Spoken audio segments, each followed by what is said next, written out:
Hey guys, just checking the audio.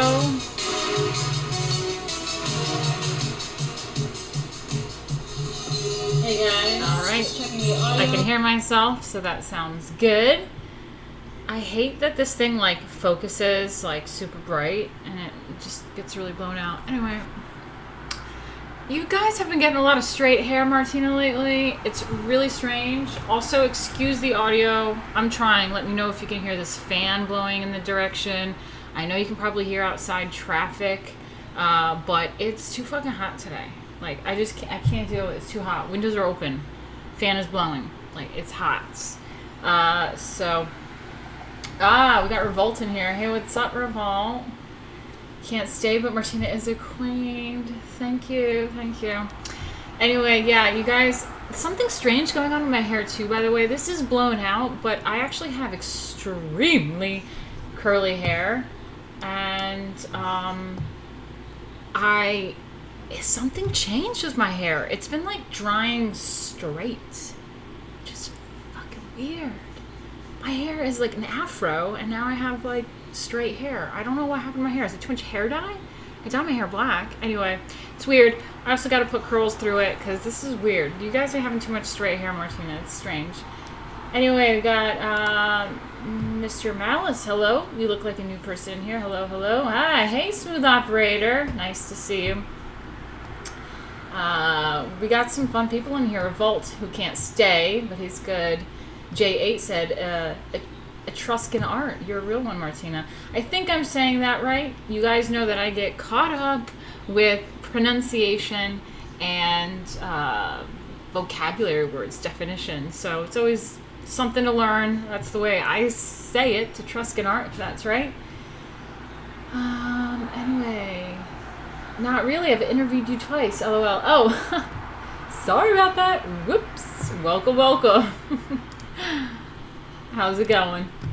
My bad. I just don't recognize like YouTube profiles and stuff. Like I have this issue where like it doesn't matter what your avatar is on Twitter, like it could be anything and I view you looking like that avatar. Like that's just this weird glitch that I have. Yeah. Anyway, so I also think that this is wrong. Okay, yeah, we got mates. Fuck that up. Fucking today's stream up. Let me fix that. I need to fix my goal donation. Clearly didn't reach my goal, but I did 33.5%. So, yeah. I'm gonna try for 300 again this time. Oop, no, wait, what's the date? Calendar. We had Memorial Day yesterday, so that was a holiday, but we have May 24th to May 30th. That's what we got going on. May 24th to 30th.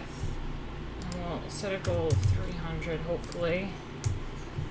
And we'll end that May 31st, 2020.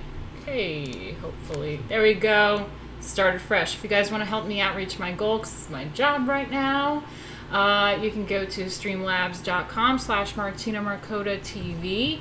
But if you are not in the position to give financially, you can try to help me out by going to Jay. Do you have a link you can throw in there? Is Jay in here? Can someone throw in the link? Yeah, Jay's in here. All right, let me just go to my YouTube real quick. I mean, my Twitter.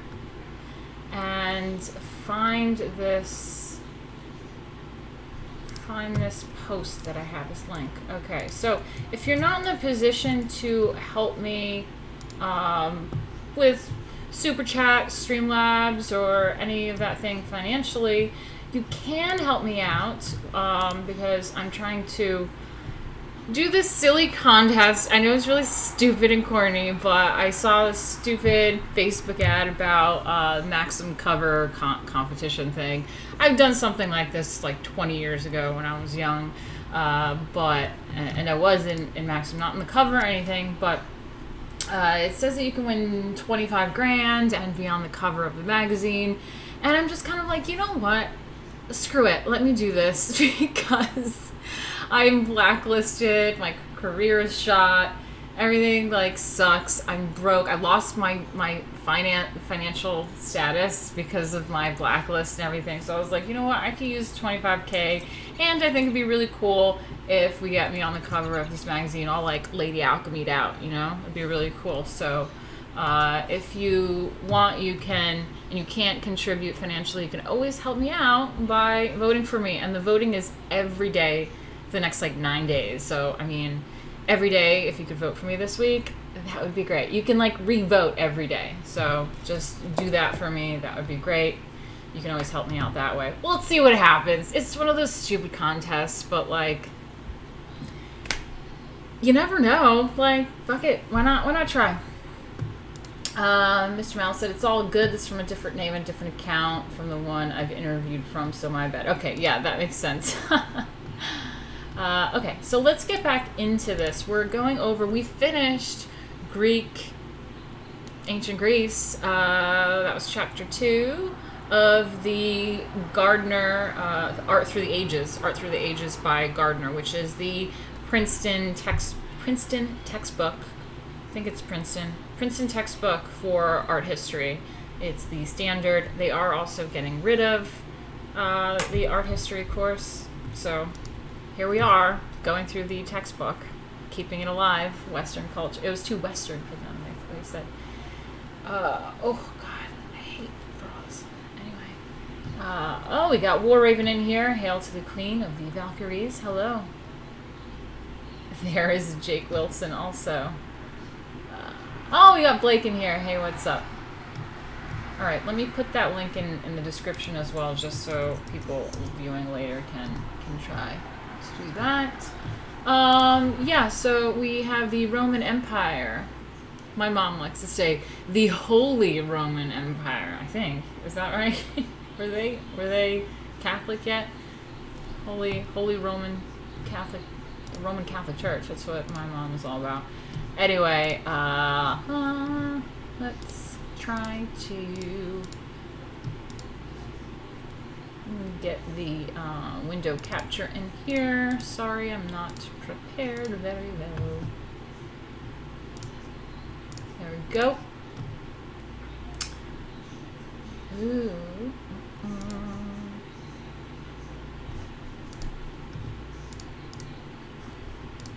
I think this is a little too... Let's shrink this up so you can see the full page. There you go.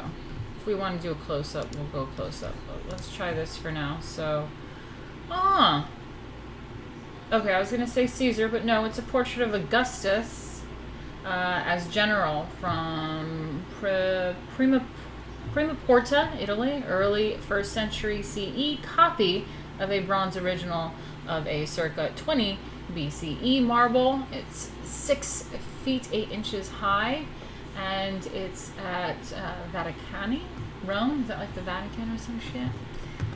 Yeah.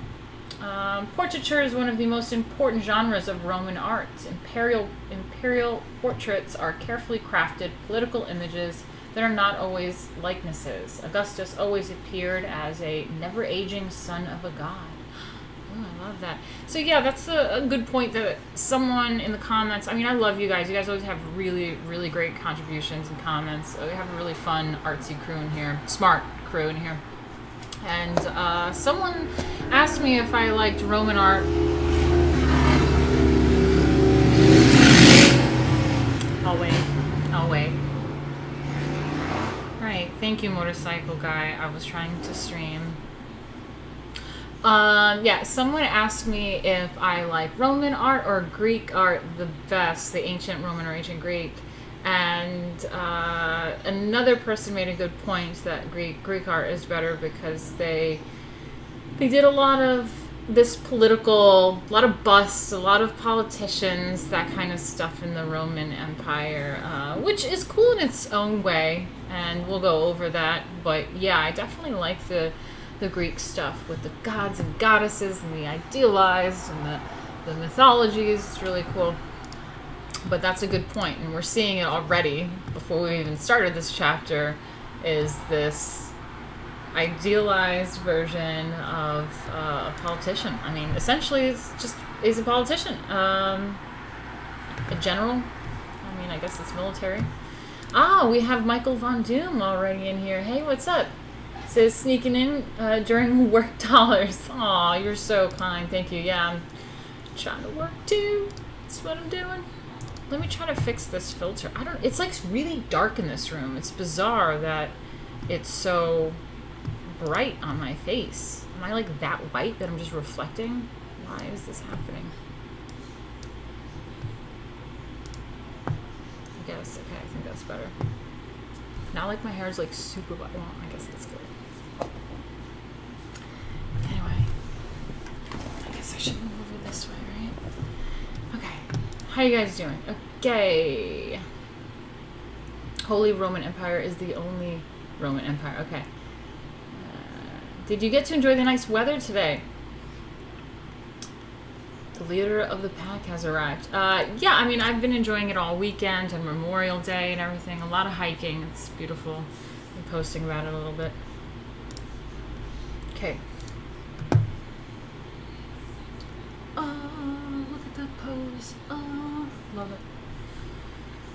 Okay, the Roman Empire, Chapter 3, with the rise and triumph of Rome. Let me make this closer.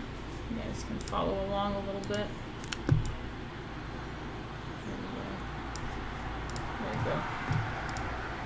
With the rise and triumph of Rome, a single government ruled for the first and last time in human history, from the Strait of Gibraltar. I've been to Gibraltar, to the Nile, from the Tigris and Euphrates to the Rhine, Danube, Thames, and beyond. In Europe, the Middle East, and North Africa today, Roman temples and basilicas have an afterlife as churches. The powerful concrete vaults of ancient Roman buildings form the cores of modern houses, stores, restaurants, factories, and museums. Bullfights, sports events, operas, and rock concerts take place in Roman amphitheaters. Ships dock in what were once Roman ports, and Western Europe's highway system still closely follows the routes of Roman roads. Love that.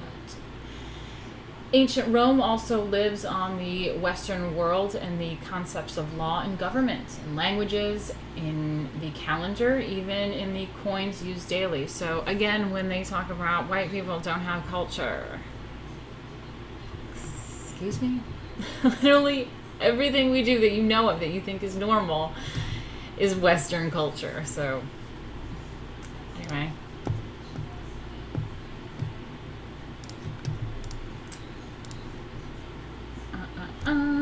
Where are we? Roman art speaks in language almost every Western viewer can readily understand. I love that. Roman art speaks in language almost every Western viewer can readily understand. Let me see. I should go this way a little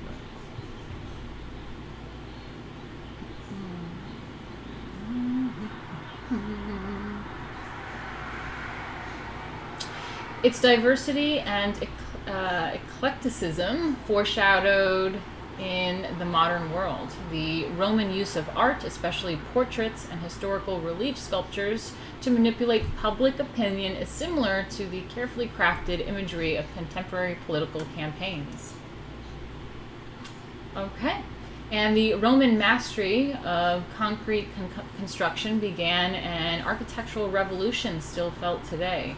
But when, according to legend, Romulus founded the future capital of the Western world in 753 BCE, Rome was not the most powerful or the most sophisticated city, even in central Italy. In fact, in the 6th century BCE, the rulers of Rome were Etruscan kings.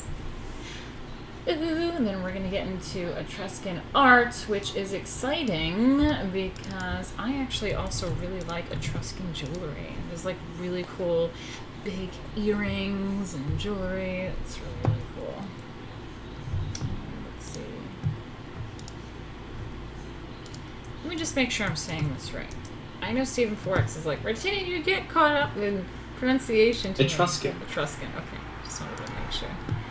But I like to make sure I'm saying things right. Because there have been a few times where I've been reading for like decades about alchemy, and then when I tried streaming, or if I say something out loud about it, and people are like, that's not how you say it. I'm like, oh, I sound like an idiot now, but I'm just used to reading. That's why. Oh my god, it's getting brighter yet again. Why? Okay. Hi, Douglas Kent. Welcome, welcome. Okay, Etruscan art. The heartland of the Etruscans was the territory between the Arno and Tiber rivers of central Italy. Okay, let's look at this. You guys see that? During the 8th and 7th centuries of BCE, the Etruscans, as highly skilled seafarers, enriched themselves through trade abroad. By the 6th century BCE, they controlled most of the northern and central Italy strongholds, such as Tarquinia, Cerveteri, Volci, and, oh god, Veii. They?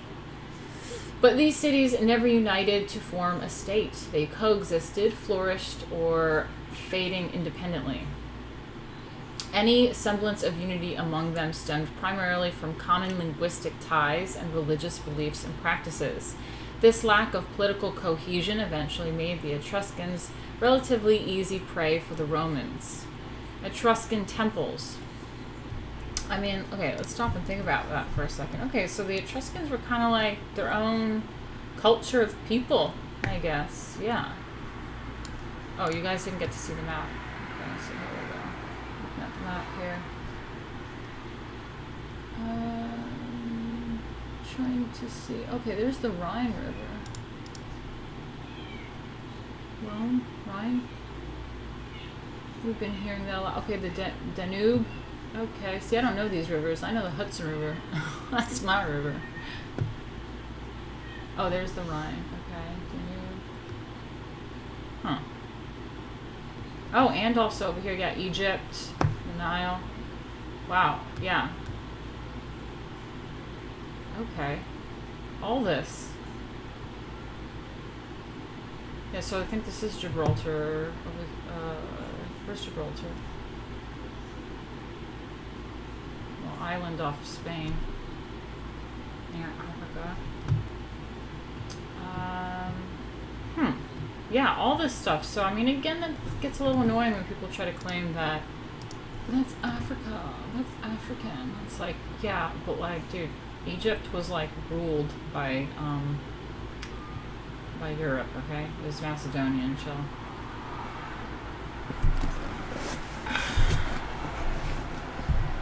Okay, so let me just read that again real quick. Just because I want to understand exactly what we're dealing with. The heartland of the Etruscans was the territory between Arno and Tiber rivers of central Italy. Oh my god, that cat is in heat again. Can you guys believe that? This cat is in heat like every few weeks. Jesus Christ. Oh my god. Jeez. Alright. Okay, Etruscan temples. In the 6th century BCE, the most innovative artists and architects in the Mediterranean were the Greeks. But, however, eager the Etruscans may have been to emulate Greek works, the vast majority of archaic Etruscan artworks depart markedly from their Greek prototypes. That is especially true of religious architecture. Let's back this up a little bit.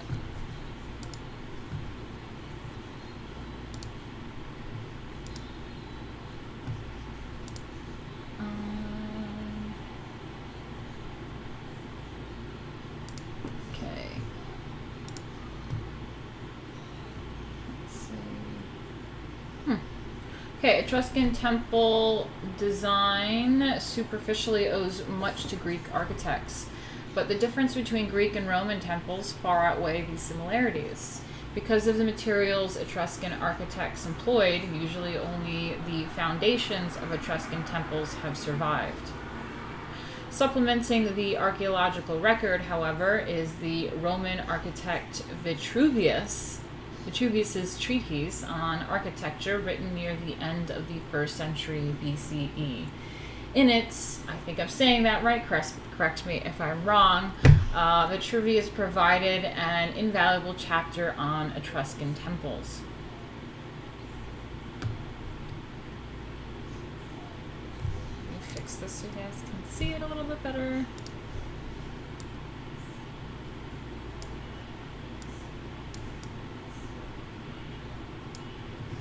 Cool. The typical archaic Etruscan temple, figure 3-2, so this figure right here that you see above me, right here, resembled the Greek stone gable roof temples, but it had wooden columns and wooden roof. And its walls were of sun-dried brick.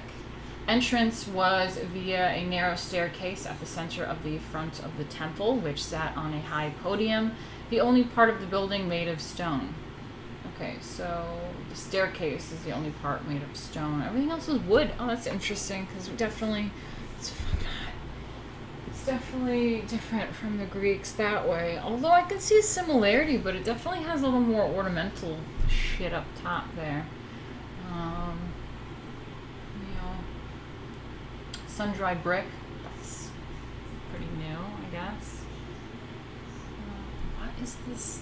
I don't understand why it's like getting so bright like that. Should I just like artificially brighten it?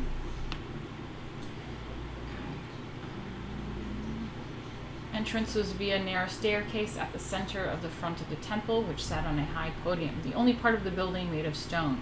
The Etruscans placed columns only in the front of the building, creating a deep porch that occupied roughly half the podium, setting off one side of the structure as the main side. In contrast, the front and rear of the Greek temple were indistinguishable. Steps and columns were on all sides. That's true. So that's kind of interesting, because a lot of the columned houses and buildings and stuff that we see today, they have more of that design where it's like the columns are only in front as like the grand entrance, and then there's like the staircase or whatever, the entryway. It's not really all around. I definitely can see that, how the Greeks, there's like side entrances, there's a back entrance, there's columns all around it, and you can kind of look at it from all angles, but this has a definite front to it, and the columns are in the front. So okay, there's the differences.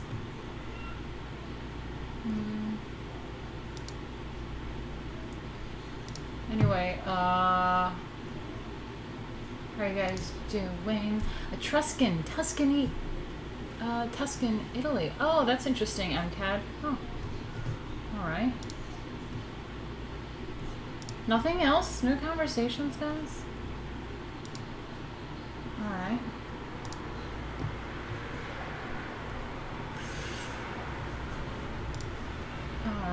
All right.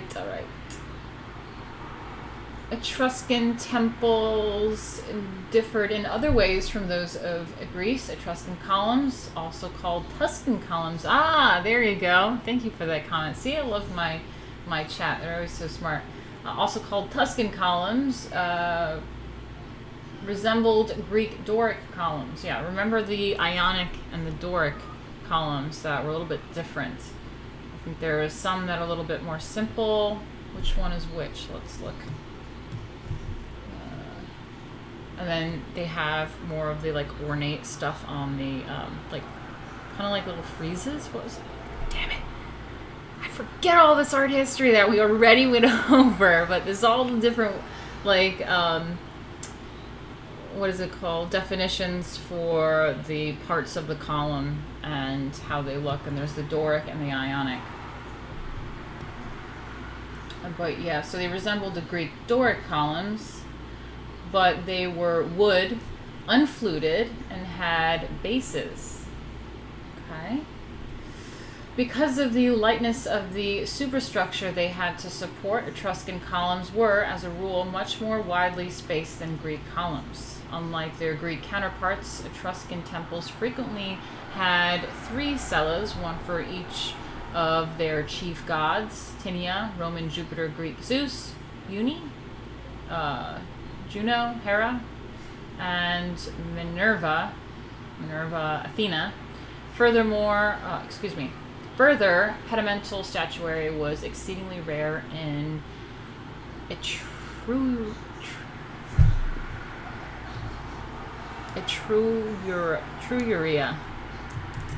I don't know how to say that. Let me look it up.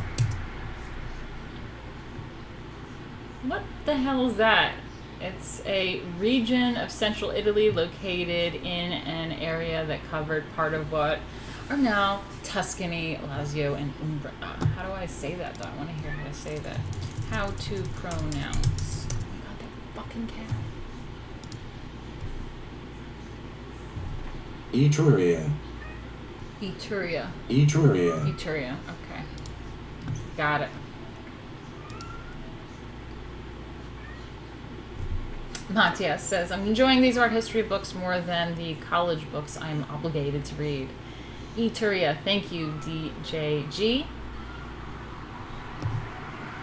Yeah, art history is a great class. I mean, if you have to take an elective and you can take art history, I think it does supplement a history course in university.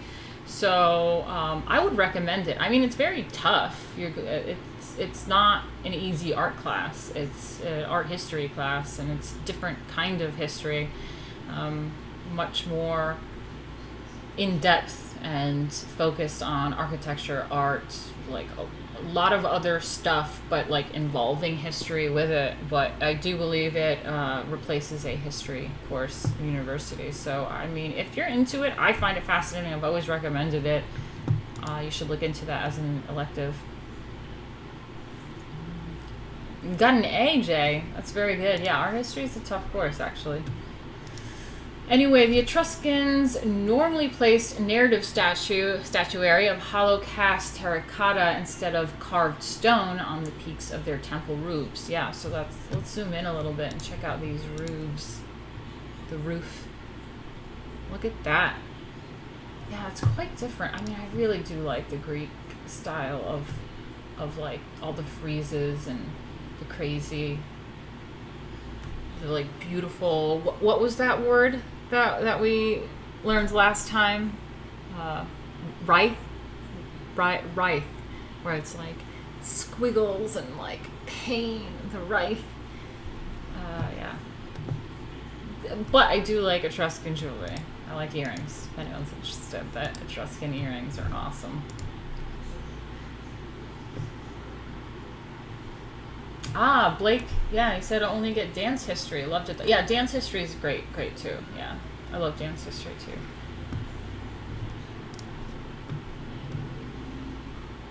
Okay. Yeah, so let's, go back in this. So this is a model. It's a model, okay. It's a model of a typical Etruscan temple of the 6th century BCE as described by Vitruvius Institutu di Etruscology in Rome. I'm not saying all that. You see that? Sorry, don't know Italian. Not happening.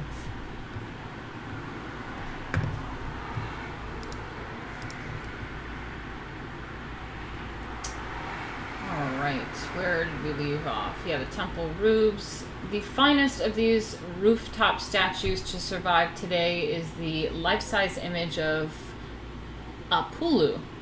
This guy right here. Oh, okay. Yeah, it's pretty ornate actually. I like it. The Greco-Roman Apollo. Ah, Apullu. Apollo. I get it. It is a brilliant example of the energy and excitement that characterize archaic Etruscan art in general. Apullu was part of a group of at least 4 painted terracotta figures that adorns the rooftop of a temple at... now I'm going to have to look up this word, because if it happens more than twice, I need to know how to say it.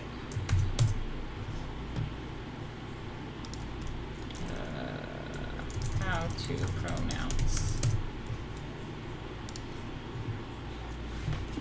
VI. VI. VI. Okay. VI.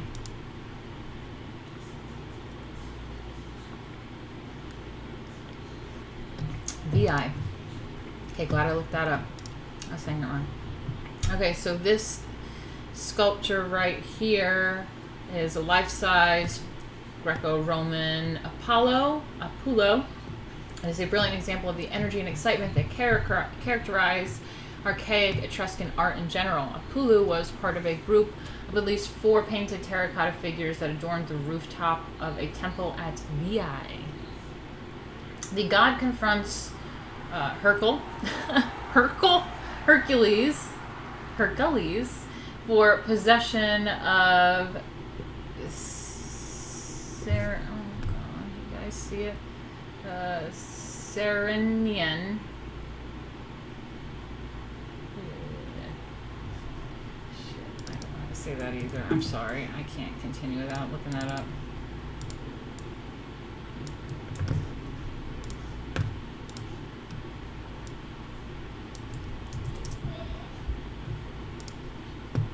pronouncenames.com. Κερινίτης έλαφος. What the No. Κερινίτης έλαφος. I don't know what that guy's saying. I'm doing another video. How do you say that? How to pronounce?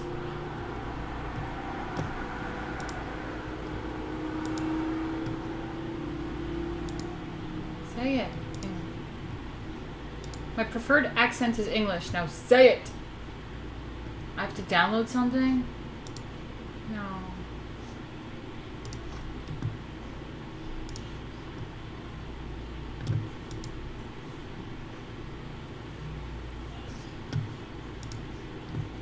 I'm not downloading anything. Just tell me how to say it. Alright, it's not coming up, but guys, it's this word right here. I think it's actually 2 words. It's Serenane Hind. Okay, anyway, so the god is confronting Hercules for the possession of this word. Serenian Hind. A wondrous beast with golden horns that was sacred to Apollo's sister, Artemis, or Diana Artemides. The bright paint and the rippling folds of Apollo's garment immediately distinguish the statue from the nude images of the Greek gods. Apollo's vigorous striding motion, gesticulating arms, fan-like calf muscles, and animated face are also distinctly Etruscan. Look at that face. It's crazy that this came after that. Did it come after that? What's the date we're working with here?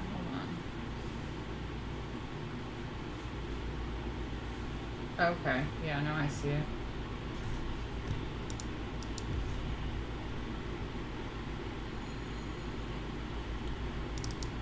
Oh my god, these words. These words. How the hell am I supposed to say this?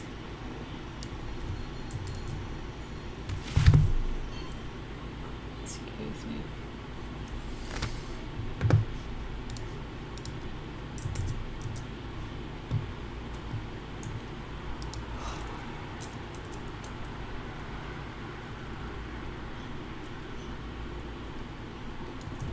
How to pronounce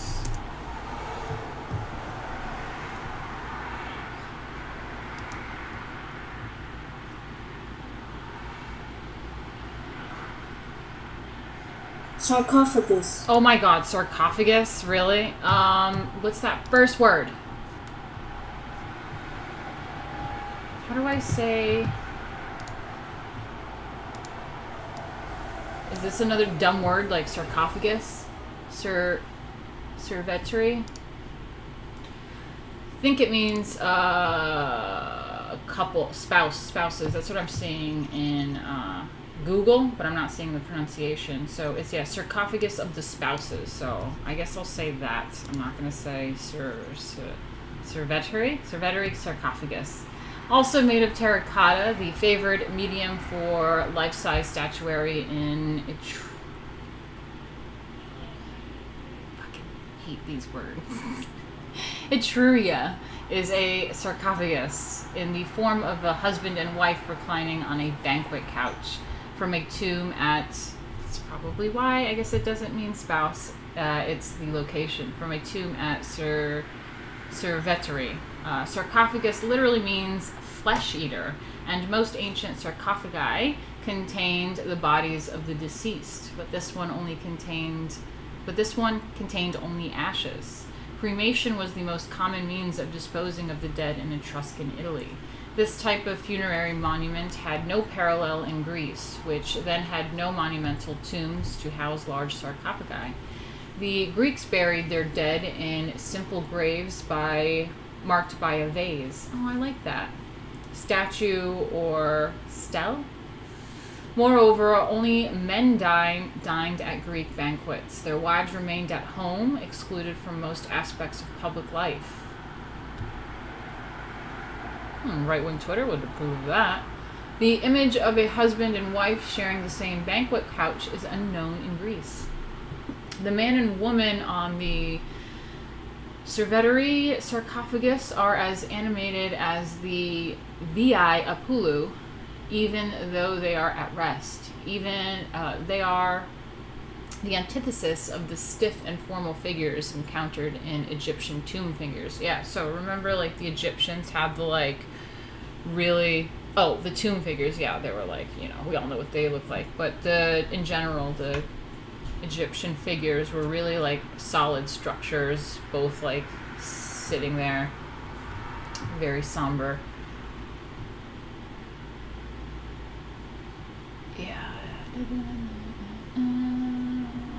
They are the antithesis of the stiff and formal figures encountered in Egyptian tomb sculptures.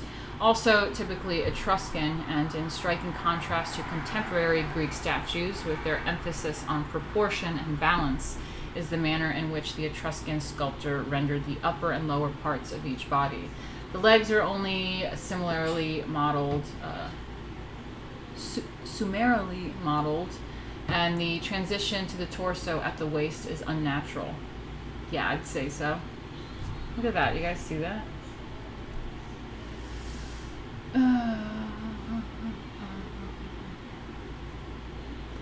The artist's interest focused on the upper half of the figures, especially on the vibrant faces and gesticulating arms. Again, the Cerveteri banqueters and the VI Apulu speak to the viewer in a way that contemporaneous Greek statues never do.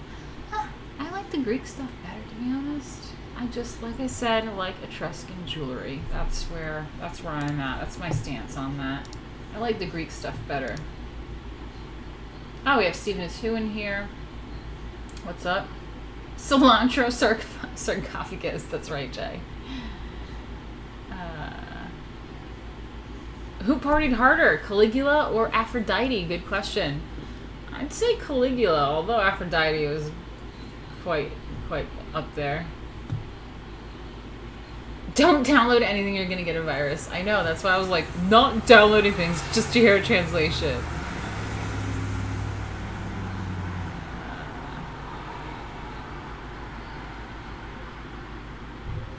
I knew you guys were gonna say something about Apulu. Okay, got it.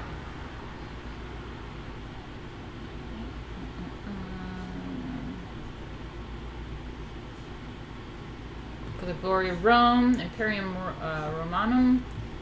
They just didn't know how to sculpt the hips. Hips are the best thing, man. I'm all about the hips. We know this. Fun fact, most Greek and Roman statues had color. That's true. Yep.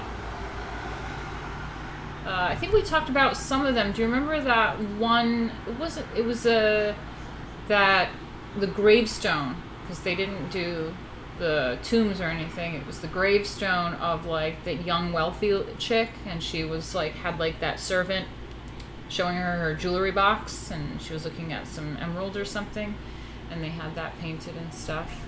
And I think they actually put like a stone or something as the emerald or whatever stone.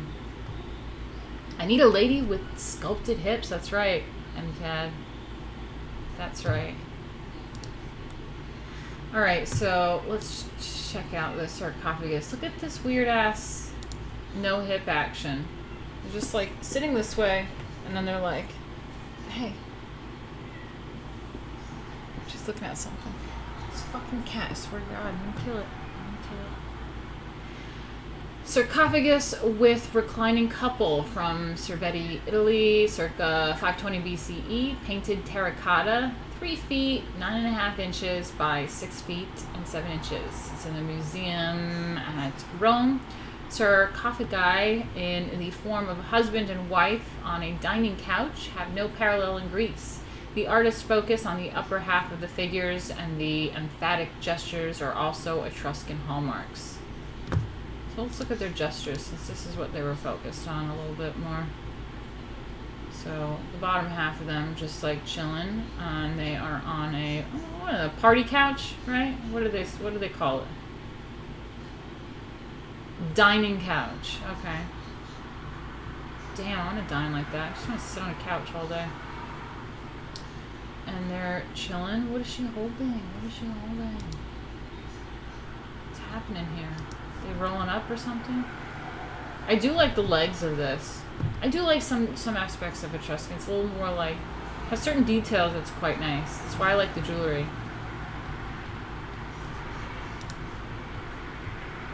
Interior of the tomb of the reliefs at Cerveti, Italy, 3rd century BCE. I don't know if I'm saying that right still, guys. Let me know. She's smoking a blunt. I know, that's what I think so, Jay.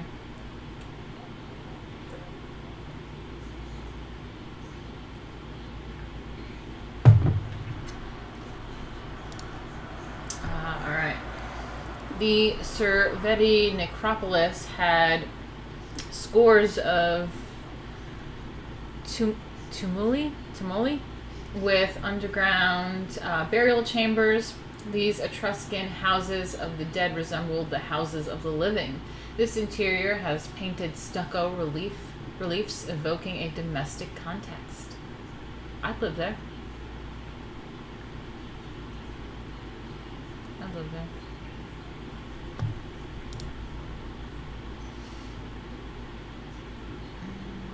Okay. Oh God, what are these names?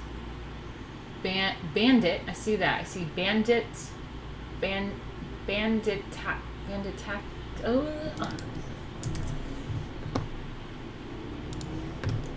I hate pronouncing things. Oh my God, are they really now giving it to me when I totally pronouncenames.com asked for something else? Cerveteri.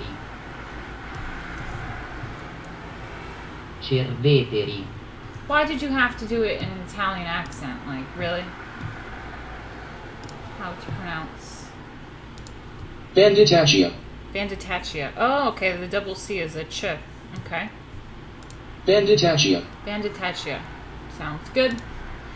Banditaccia necropolis, the exact find spots of the Cerveti sarcophagus is not known, but the kind of tomb that housed Etruscan sarcophagi is well documented. The typical Cerveti tomb took the form of a mound or tumulus, not unlike the Mycenaean treasury of Atreus. But whereas the Mycenaeans constructed their Tholos tomb of masonry blocks and then encased them in an earthen mound, each Etruscan tumulus covered one or more subterranean multi-chambered tomb cut out of the dark local limestone called tufa. These burial mounds sometimes reach colossal size. The diameters in excess of 130 feet, arranged in an orderly manner along a network of streets. The cemeteries resembled veritable veritable cities of the dead. Indeed, the Greek necropolis means city of the dead. Yeah, necropolis. Oh, yeah, that makes sense. Necropolis, okay. And were located some distance from cities of the living. Greeks, the Etruscans' temples, constructed of wood and mud bricks, no longer stand, but their grand underground tombs are as permanent as the bedrock itself. In contrast, the Greeks employed stone for the shrines of their gods, but only rarely built monumental tombs for their dead. The most elaborately decorated Serveti tomb is the so-called Tomb of the Reliefs, which is down here. I think, is that it? Or is this it? Oh, Tomb of the Reliefs is up here. We're still here. Okay. Tomb of the Reliefs, which house the remains of several generations of a single family. Damn! The walls, ceiling beams, piers, and funerary couches of this tomb were, as in other Serveti tombs, gouged out of the tufa bedrock, but in this instant, brightly painted stucco reliefs covered the stone. The stools, mirrors, drinking cups, pitchers, and knives effectively suggest a domestic context, underscoring the visual conceptual connection between Etruscan houses of the dead and those of the living. That's really cool. Okay, so they had necropolis,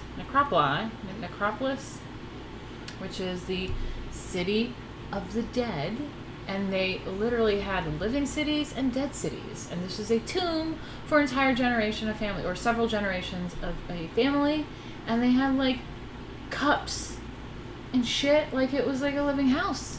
It's interesting. It's an interesting dynamic thing. Cool. Jay wants to get buried there. Dead cities, that sounds fucking cool, not gonna lie. I mean, kind of does sound cool. So they had like a whole city of the dead, necropolis, and then they had living cities. And everyone was just like chilling and dead at the necropolis. Cool. Let me just see what you guys are talking about. Jay says that'll be my funeral. I want to get buried there. Seems like a great place to die. Yeah. Cool. Okay. This, oh, let's just read a little bit what this is. Okay. Interior of the tomb. Oh yeah, no, we read that already. Interior of the tomb of, oh, we didn't read that yet. Tomb of the Leopards. Sounds like leotard. Tomb of the Leopards. Am I saying that right? The Etruscans also decorated their underground burial chambers with mural paintings. Painted tombs are statistically rare, the privilege of only the wealthiest Etruscan families. Most have been found at Tarquinia, a well-preserved example dating to the early 5th century BCE. It is the tomb of the Leopards, named for the beasts that guard the tomb from their perch within the rear wall pediment. They recall the panthers on each side of Medusa in the pediment of the archaic Greek temple of Artemis at Corfu. Oh, okay, yeah, I remember that. Okay. But mythological figures, whether Greek or Etruscan, are uncommon in Tarquinian murals, and the tomb of the Leopards has none. Instead, banqueting couples, the men with dark skin, the women with light skin, in conformity with the age-old convention, adorn the walls, painted versions of the terracotta Serveti sarcophagus. Pitcher and cupbearers serve them, and musicians entertain them. The banquet takes place in the open air, or perhaps in a tent set up for the occasion. Let's just take a break and look at it, what we're talking about. Okay. Very nice. Necropolis sounds like an 80s cartoon.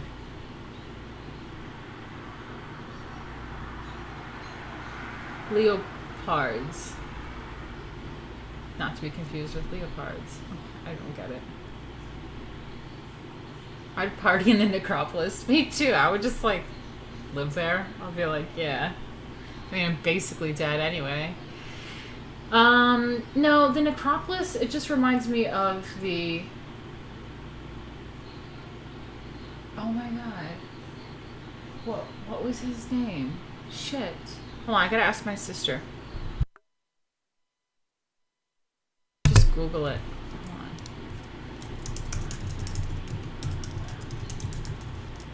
Yanni! It reminds me of Yanni. Yanni, live at the Acropolis. Yeah, that's what Acropolis reminds me of. Yanni. You guys know who that is? Composer Yanni. Yanni, live at the Acropolis. Anyway, the interior of the tomb of the Leopards, Tarquinia, Italy, circa 480 to 470 BCE. Mural paintings adorn many Tarquinian tombs.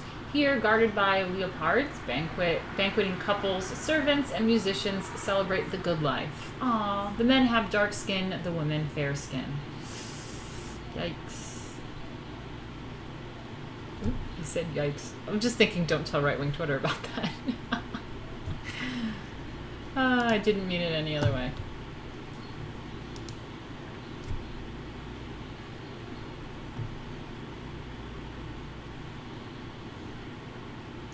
Oh my god, I did something stupid, didn't I?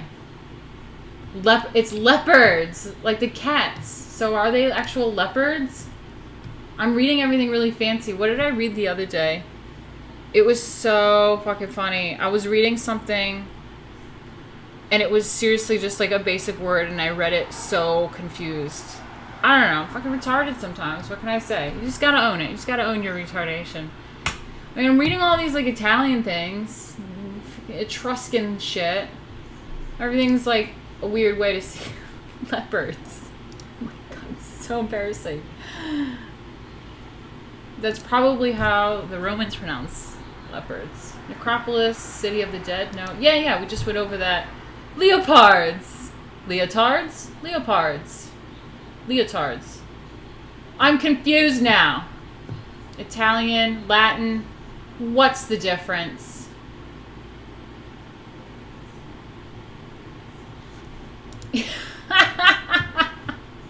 Fuck.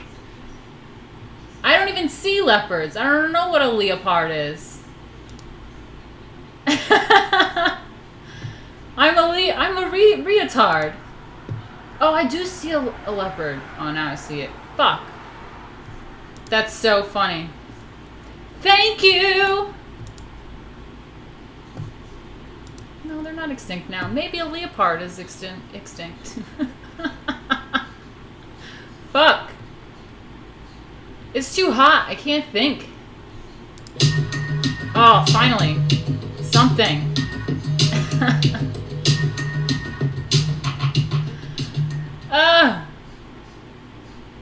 What was that? What was that, Michael?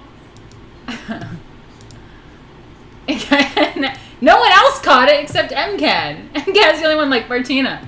Martina, it's not how you say it. Everyone's going on. Oh, I live there. Oh yeah, necropolis. MCAD is like, Martina, stop. It's a leopard. Ah! Fuck, now I'm sweating. Wait, where's your comment? Where'd that comment go, Michael?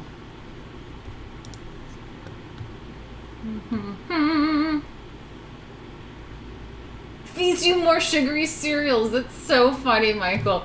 You know something? I'm like actually like having hot flashes right now. It was fun while it lasted. No one gave a shit, or maybe we did and just wanted to laugh. No one said anything. Said MCAD. He was like, Martina. Educated. That's right. Feeds you more sugary cereals. Thank you, Michael. You know what's funny about that is that my niece, before the marshmallow, what is it called? Fruity Pebbles. So Fruity Pebbles is like my favorite, like shitty cereal to eat, like sugary cereal.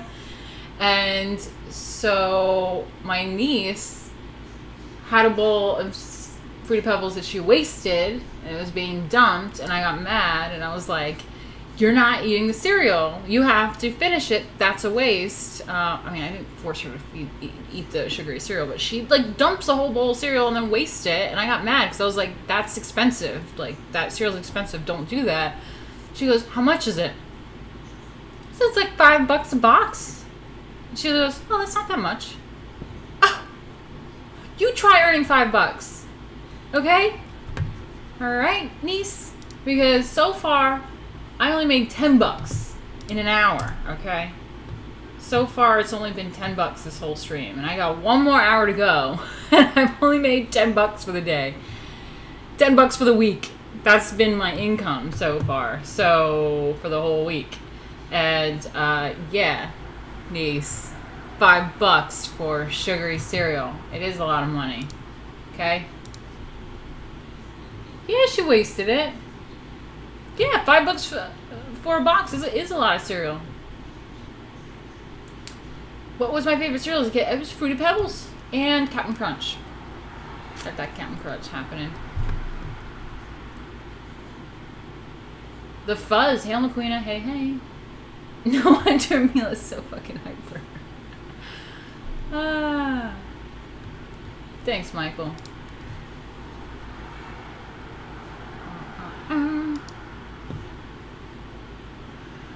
Oh, Leopards! It's hilarious. So fucking hot right now. Anyway. Tomb of the Leopards.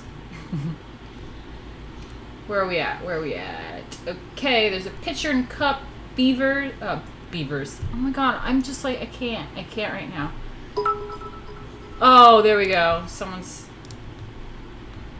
Michael says 15. Oh, thank you, Michael. Now I got $15 for the week. And fuck Google too, $5. Woody Martina? Gotta curl my hair. I think it looks better curled. I'll let that hot dog just do its thing for a minute. I'm fucking sweaty. Michael, 15. Thank you. Thank you. Alright, $20 for the week. Thank you, guys. It's getting there. It's getting there.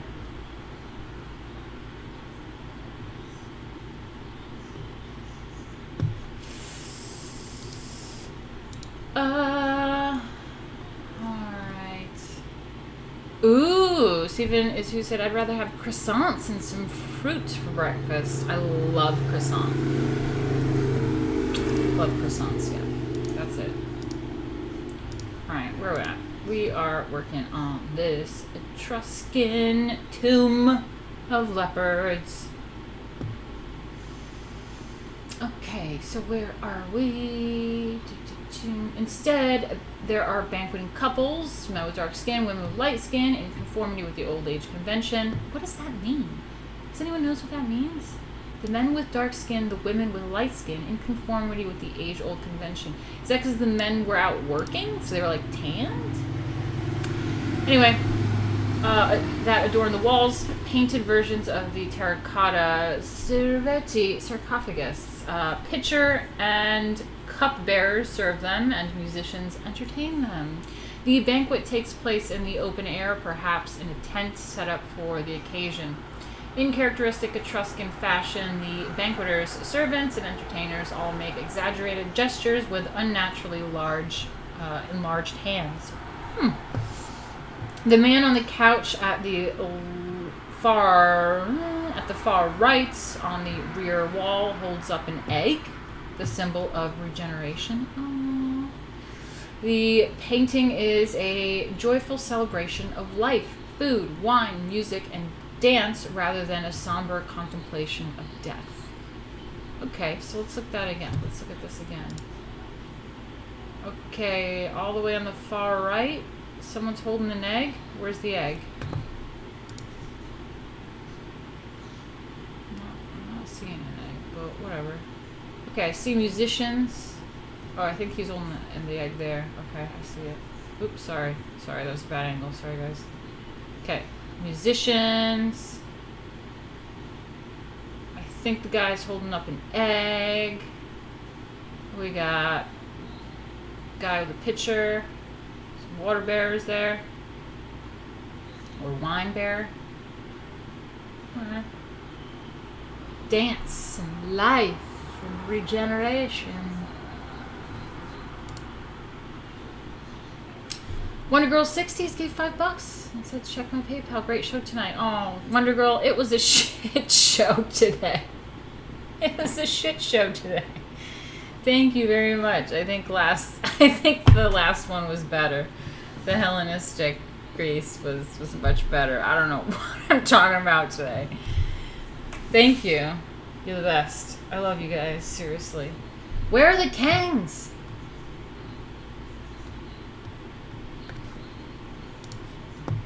Alright, maybe we can get into the groove. Gotta get into the groove. I think it took a few days off streaming and I'm just like shit. Don't even know how to read.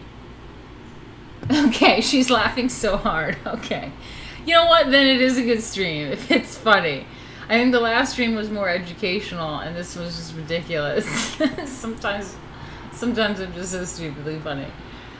Ancient Greeks, especially the Spartans, had some Nordic DNA, so blonde hair and blue eyes weren't uncommon among them. Okay. Martina's fuck ups on the stream are hilarious. Well, you know what? I could always do the, like, typical, like, Twitch streamer bullshit thing or whatever and act like it's satire. Like, oh my god, I was totally doing that the whole time. And that was satire, guys. Get it? Irony. I'm just playing a thought on camera. So, no, I was just being fucking retarded. I said it wrong. I didn't know how to read leopard. So, you know, I could play it off as satire, just pretend I'm just being stupid and silly, because, like, haha, internet, get it? Everything's satire. No, it's not. I was just being fucking retarded. Sorry about it. Thank you, chat. Thank you, chat. Oh, Matias, thank you. This stream has been great. I mean, you know, we have a laugh, we talk about some shit, get sidetracked, and then we learn a little something. So, you know, I learned how to read leopard. Whew. Okay, so yes, death, life, regeneration. This is why I look up pronunciation, Steven. If you're watching this on replay, he's gonna be like, okay, never mind. Because he told me in Discord, like, Martina, so you get caught up on pronunciations. This is why. Okay, I see Capitoline Wolf. Let's look it up, shall we? It might be something extremely easy to say. And I don't know what the fuck I'm talking about. I have to figure out what I said one time. It was so funny. I was like, holy shit. I was reading that as like this other thing. Capitoline. Capitoline. Capitoline. Capitoline. Okay. Capitoline Wolf. The 5th century BCE was a golden age in Greece, but not in Etruria. Is that how you say that? In 509 BCE, the Romans expelled the last of their Etruscan kings, replacing the monarchy with a republican form of government. In 474 BCE, an alliance of Cumaean, bunch of Coomers, the Cumaean Greeks and Huron the First of Syracuse, New York, defeated the Etruscan fleet off Cumae, effectively ending Etruscan dominance of the seas, and with it, Etruscan prosperity. Oh, how sad. Not slight. These events had important consequences in the world of art and architecture. The number of Etruscan tombs, for example, decreased sharply, and the quality of the furnishings declined markedly. No longer could the Etruscans fill their tombs with golden jewelry and imported Greek vases or mural paintings and terracotta sarcophagi of the first rank, but Etruscan art did not cease. Huh. The best known of these later Etruscan works, one of the most memorable portrayals of an animal in history of the world of art, is the Capitoline Wolf. The statue is somewhat larger than life-size, hollow-cast bronze portrayal of the legendary she-wolf that nursed Romulus and Remus after they were abandoned as infants. When the twins grew to adulthood, they quarreled, and Romulus killed his brother. On April 23rd, 753 BCE, he founded Rome and became the city's first king. Like, Romulus? Rome? Holy shit! Oh my god. Okay, I'm just catching up with you guys because I just gotta stop with the Romulus shit for a second. Kumari. Yeah. Oh god. Let me see. Jace Pump. Okay. Kumarians.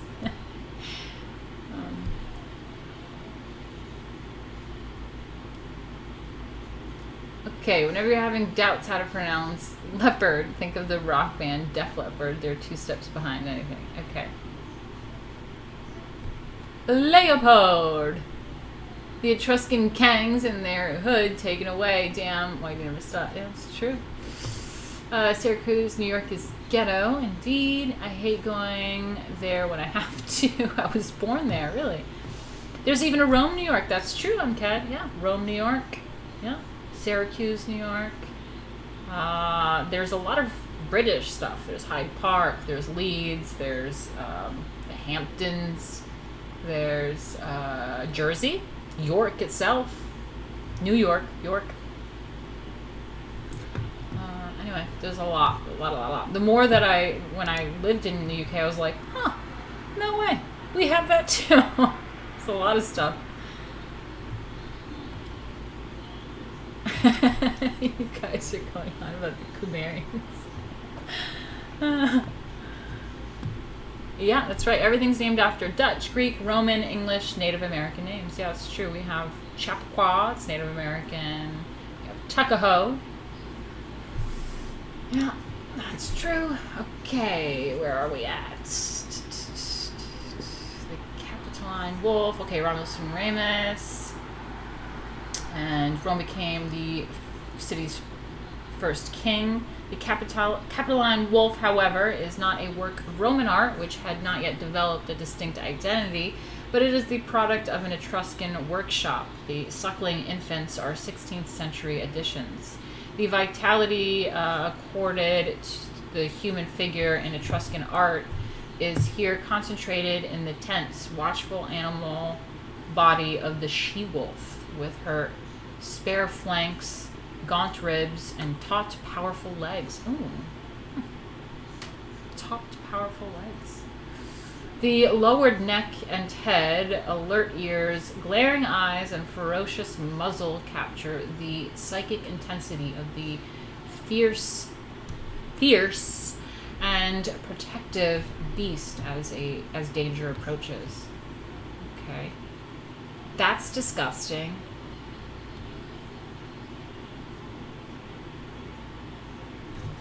I don't know about that.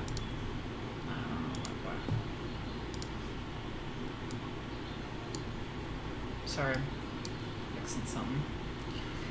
Fixing something. I don't know how I feel about this piece of artwork right here.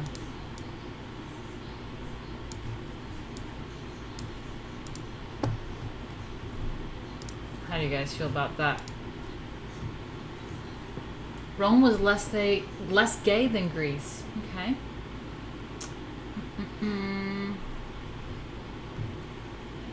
Oneida?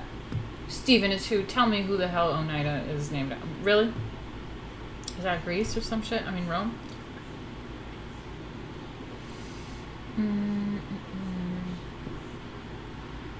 Especially the rich Romans, the patricians always led the way to degeneracy. Sadly, pedastry was somewhat common in ancient Greece. Yeah. Oh, it's Native American, the Oneida tribe. Oneida. Yeah. Okay. Cool. Yeah, it's a New York thing, guys. If you don't know what the hell I'm talking about. All right. So this is the Capitoline Wolf from Rome, Italy, circa 500 to 480 BCE. It's made out of bronze. It's 2 feet 7.5 inches high, and it's in the museum in Rome. An Etruscan sculptor cast the statue of the she-wolf. I was wondering how it's a she-wolf. I was like, what? I guess it's a female wolf, so she-wolf.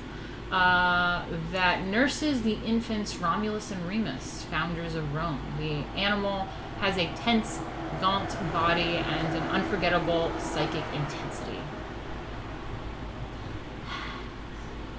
Okay. All right, let's get into some Roman art, shall we? We just went over that Etruscan shit.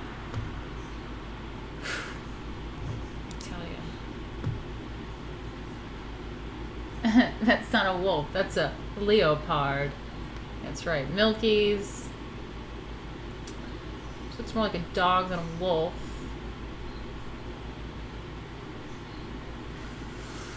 The guan would have been all over that wolf. That's true. That's true. All right. So we have Roman art. The Rome of Romulus in the 8th century. Am I reading this? Yeah. In the 8th century BCE comprised only small huts of wood, wattle, and daub clustered together on the Palatine Hill overlooking what was then uninhabited marshland. In the archaic period, Rome was essentially an Etruscan city, both politically and culturally. Its greatest shrine, the late 6th century BCE Temple of Jupiter, on the Capitoline Hill, was built by an Etruscan king, designed by an Etruscan architect, made of wood and mud brick in the Etruscan manner, and decorated with an Etruscan sculptor's terracotta statuary. When the Romans expelled the last of Rome's... I can't stop thinking about leopard. I'm sorry. Just like sometimes I'm reading, and I'm just thinking of other shit. Sorry. Like I'm reading, but I'm not there with you, so just give me a second. What are you guys saying? The guan would have been all over that one. He discovered Rome. Again, backing up my theory, Romans are black. The Guanius Invictus. In an alternative timeline, there was a Roman Empire. Wow. It was frowned upon for men to take the passive role during sex in ancient Rome, and sex among soldiers was illegal. Okay. Whew, okay, let me get back to it. So basically, when Rome started on the Capitoline Hill, it was built by an Etruscan king, and it was designed by Etruscan architects. Things were made of wood, the mud bricks in the Etruscan manner, and it was decorated with an Etruscan sculptor's terracotta statuary. When the Romans expelled the last of Rome's Etruscan kings in 509 BCE, they established a constitutional government, or republic. And the she-wolf became its emblem. Wow, I didn't know that. Learn something new every day. Learn something new every day. Okay, the republic. The new Roman Republic vested power mainly in a senate, literally a council of elders, senior citizens. Holy shit! So the Senate, literally a council of elders, senior citizens. So respect your elders, people. Respect your elders. I love elders. A council of elders, Senate. Wow. And in 2 elected consuls. Under extraordinary circumstances, a dictator could be appointed for a specified time and a specified purpose, such as commanding the army during a crisis. Before long, the descendants of Romulus conquered Rome's neighbors one by one. The Etruscans to the north, the Samnites and the Greek colonists to the south, even the Carthaginians of North Africa, who under Hannibal's dynamic leadership had annihilated some of Rome's legions and almost brought down the Republic, fell before the might of Roman armies. Empires. I don't know what the fuck I'm saying today. Council of Boomers shall decide your fate. That's right, Jay. Sounds like our Senate. Carthage.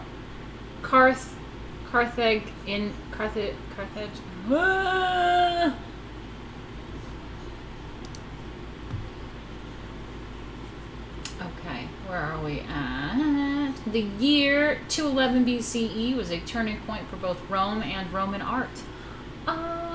Breaking with precedent, Marcellus, conqueror of the fabulously wealthy Sicilian Greek city of Syracuse. Wow, fabulously wealthy city of Syracuse. Brought back to Rome not only the usual spoils of war, captured arms and armor, gold and silver coins, and the like, but also the city's artistic patrimony. Thus began, in the words of the historian Livy, the craze for works of Greek art. Ships filled with plundered Greek statues and paintings became a frequent sight in Rome's harbor at Ostia. No, it's not patriarchy. Okay, so basically there was a turning point in 211 BCE, and there was some conquering that happened, and all the spoils of war came back to Rome. All the gold and silver and coins, and a lot of Greek art filled the ships and things like that. So exposure to... Oh shit. I've been reading this wrong. I'm fucking up today. I read this page wrong. I read the page from left to right. What is wrong with me? This page has a whole other thing on Etruscan art right here. I'm off today. And it's so funny too, because I just sent a link to this to this art guy that works at the National Arts Club that hires me to model and shit. He's like, oh yeah, send me your art streams. I'm like, yeah, cool. They've been great recently. And now I'm just can't even read a book. Don't even know how to read a book left to right. Jesus fucking Christ. What is wrong with me? I'll finish the Republic and then we'll go back to this Etruscan thing. Anyway, so they have all the spoils of war that they brought home into Rome's harbor city at Ostia. Exposure to Greek sculpture and painting, and to the splendid marble temples of the Greek gods increased as the Romans expanded their conquest beyond Italy. Greece became a Roman province in 146 BCE, and in 133 the last king of Pergamon willed his kingdom to Rome. Nevertheless, although the Romans developed a virtually insatiable taste for Greek antiques, their own monuments were not slavish imitations of Greek masterpieces. The Etruscan basis of Roman art and architecture was never forgotten. The statues and buildings of the Roman Republic are highly eclectic, drawing on both Greek and Etruscan traditions. Cool. Well, Ostia, okay? You had one job. Esteban is in here. Hello. You guys are laughing at me. I don't know how to read a book. The Roman Republic was very disorganized, complex, and easily corruptible. Oh,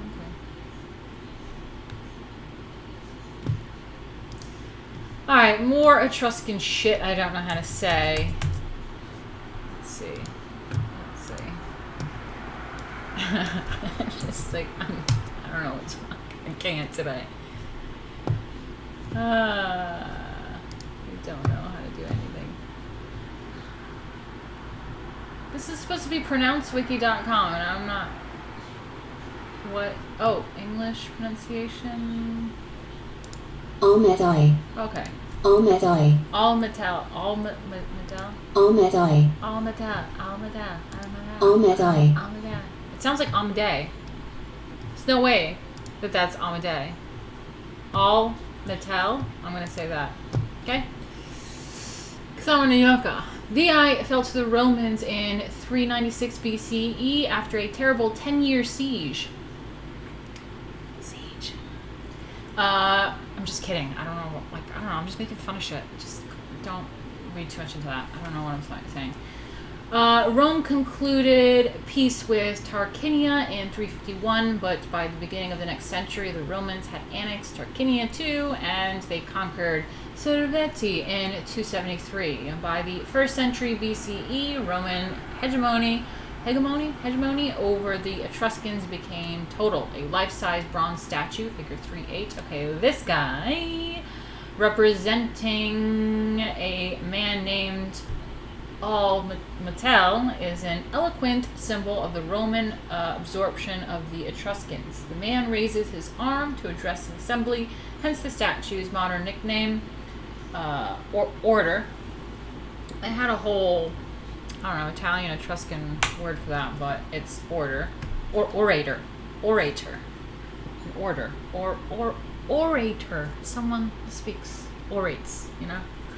Although the sculpture inscribed Almatel tells Etruscan name and the names of both of his Etruscan parents on the statue, the orator wears the short toga and high-laced boots of a Roman magistrate. Almatel is Etruscan in name only. Scholars still debate the origins of the Etruscan people, but the question of their demise has a ready answer. Almatel and his compatriots became Romans, and Etruscan art became Roman art. Wow. Okay. Almatel, orator, from Cortona, near Lake, oh my god, I'm not saying that, Italy, 1st century BCE. Bronze, it's 5 foot 7 inches high, and it's in a National Archaeological Museum in Florence. Inscribed in Etruscan, this bronze statue of an orator is Etruscan in name only. Almatel wears the short toga and high boots of a Roman magistrate, and the style of the portrait is also Roman. Almatel.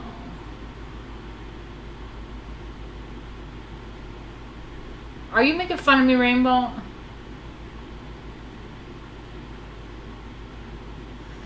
Are you making fun of me, Rainbow?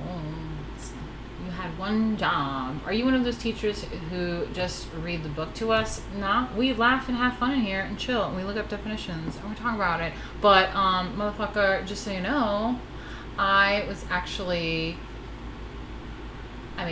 going to be a math teacher. I did some math teaching, but not like a full classroom. I was a tutor for like decades and stuff, but I taught math. Okay, so don't need a book to teach you math. I got that. You want to know how to solve for x, you want to know any algebra, you want to know how to graph a parabola, find the vertice, negative b over 2a, or whatever it is that you want to know in math, I got it. But you know what? I'm not an art historian, okay? Wasn't even an art major.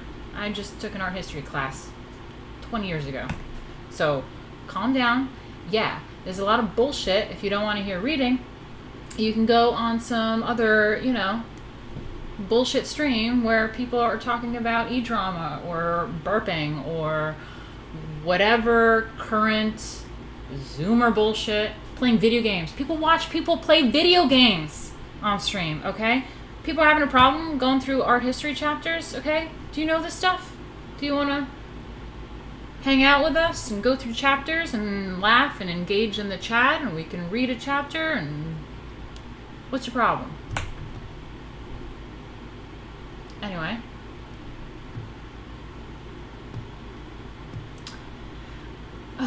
That's what led to the Republic's fall. Julius Caesar was able to bypass laws through loopholes and exposed the weakness the Republic had. Interesting. Okay.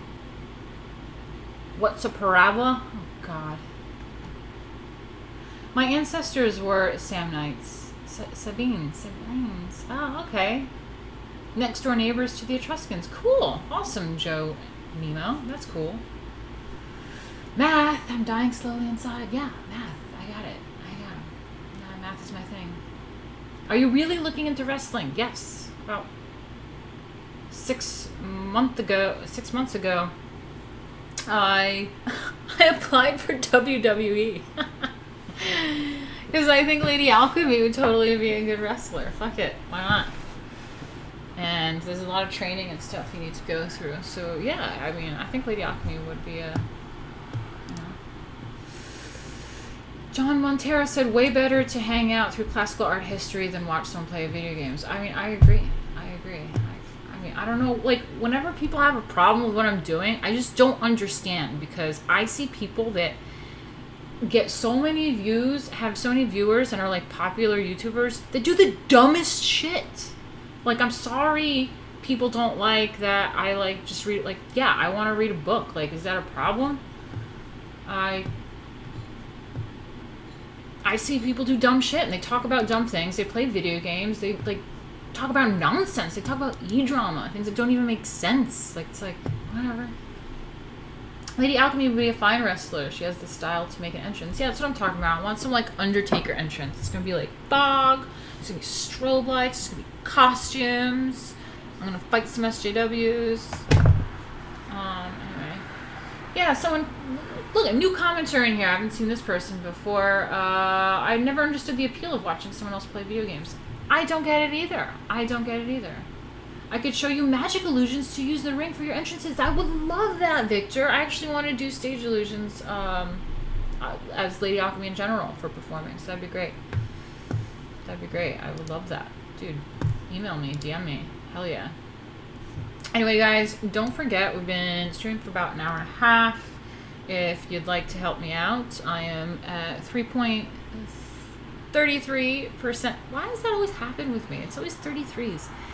We're at 3.33% of my goal.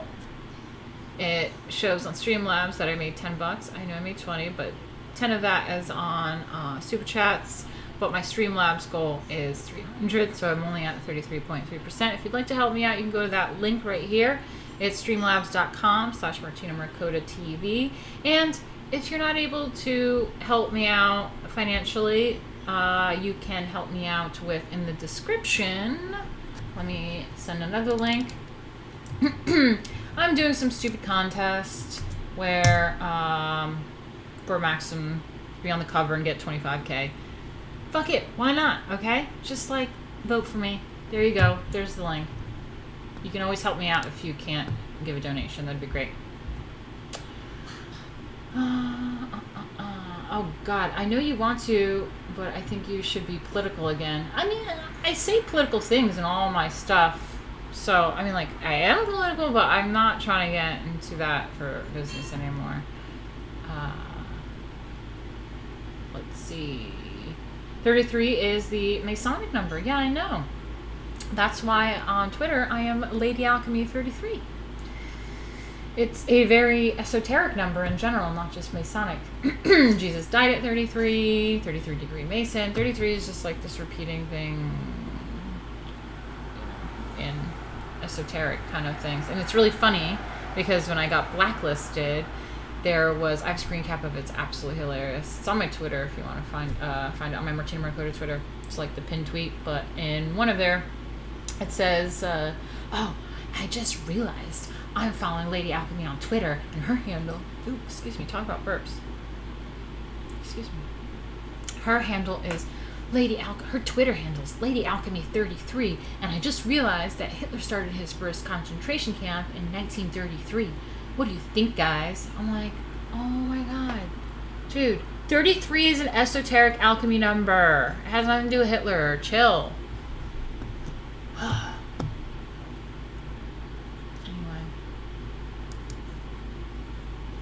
Will there be t-shirts with the new designs? I'm assuming you're talking about the comic book.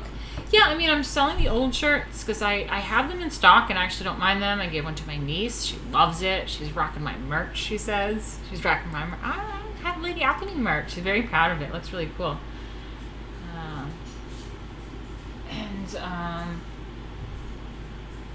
I think you sound preoccupied with Hitler.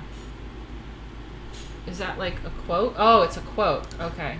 It's a quote. Yeah, I don't know, because that was the first time I mentioned Hitler. I don't think I've mentioned him yet. But 33 is part of your Twitter nickname, and now you're at 3.33 of your goal, so there's a coincidence. And I think I stopped at like 30 something on my other goal. But yeah, maybe we can get that to 33% instead of 3%. You know what I mean? But yeah, about the shirts.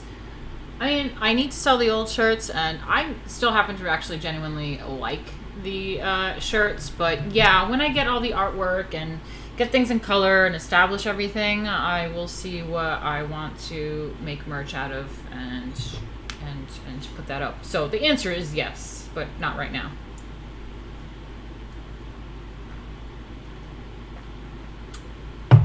We have Roberto in here. Hey, what's up, buddy? Nice to see you. Says this is great. Thanks for reaching history and culture. You're welcome. See? People appreciate it. You should do a math tutorial show. That'd be rad. Yeah, sure. I mean, I wanted to do that back in like 2013. I made notes and everything for like this math YouTube channel. I had all these ideas for these YouTube channels. And I didn't do it, but I mean, honestly, I haven't studied math in university in decades, but I, like I said, can teach algebra anytime if anyone needs any help. So yeah, maybe I can do that. I'm sure there's a lot of help online, but I'm good on one-on-one. It'd be great if I had someone that actively needed help online, and we can work through it online and show you how we interact and go through problems. Everything's great. I am learning. Okay, great, Roberto. Let's get moving then. See where we're at. So we have the Republic, the Temple of Portunus, Rome. This temple, eclecticism, is that the right word? Characterizes the Temple of Portunus, figure 3-9, number 1 and 310. What is happening? 3-9. Number 1, Temple of Fortunus. Where's 1? I don't see. Oh, okay, I see it. Is it this whole thing right here? This whole oblong thing? Is that the temple? What exactly is that one?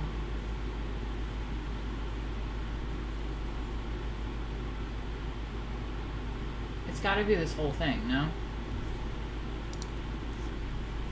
What a shitty diagram.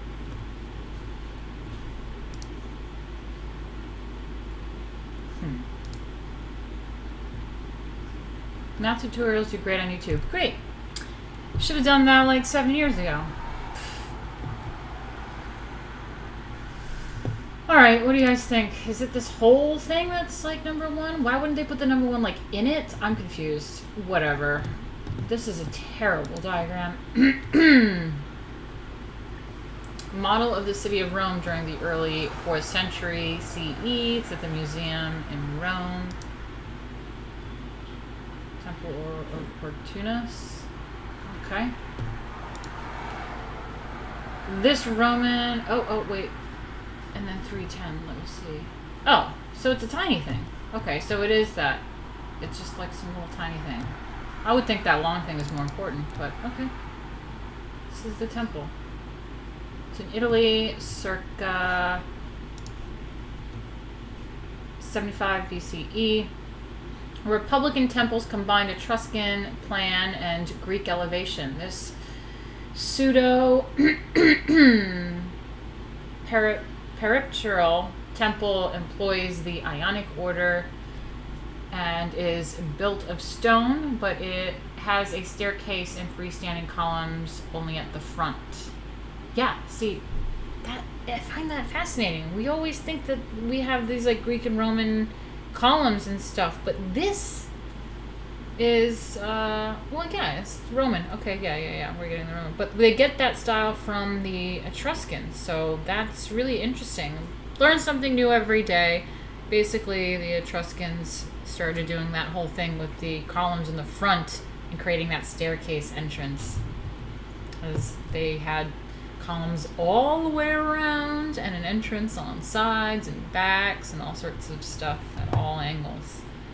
So that's cool. See, the Roman god.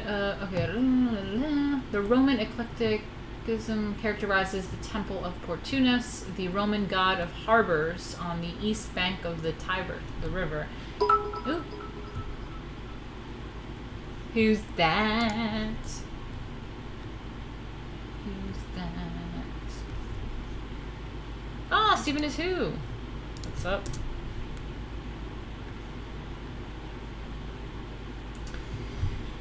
Here's some Roman drama. Emperor Claudius' wife Messalina reportedly was a huge thought and suffered from a hypersexual disorder. She had many enemies, and most of them were executed by her influence. Damn, that is some Roman drama. Cool. Emperor Claudius' wife was reportedly a huge thought and suffered from a hypersexual disorder. She had many enemies, and most of them were executed by her influence. I wish I could do that to my enemies.